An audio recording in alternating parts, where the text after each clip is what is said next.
औषध द्या, तुम्ही डॉक्टरकडे न्या, ते बाळ ऐकत नाही. नमस्कार.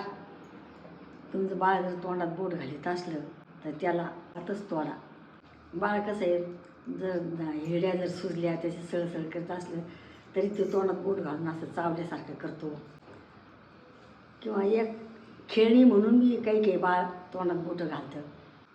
कारण आपण कसं म्हणतो दात निघाते म्हणून बोट घालीतं, पण हे बाळाची सवय ही ताबडतोबच मोडायला पाहिजे. लक्ष जर नाही दिलं तर 4-5 वर्षाचं बाळ होईस्तोवर बी ही सवय कायम चालूच राहते बाळाची. औषध द्या, तुम्ही डॉक्टरकडे न्या, तुम्ही हा बोट काढा, ते बाळ ऐकत नाही.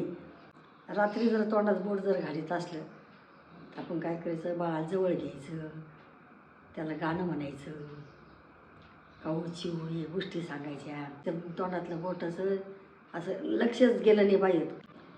थापटायचं थोपटायचं असं करायचं, मग झोपी लावायचं. बाळाची सवय मोडून जाते. एवढं करून बी जर बाळ ऐकत नसलं तर आपले घरगुती उपाय करायचे. कुठे लिंबाचाच पाला लावायचा, कुठे लिंबाचा रस लावायचा, काही भीती दाखवायची. औषधापेक्षा हे चांगलं आहे घरगुती उपाय.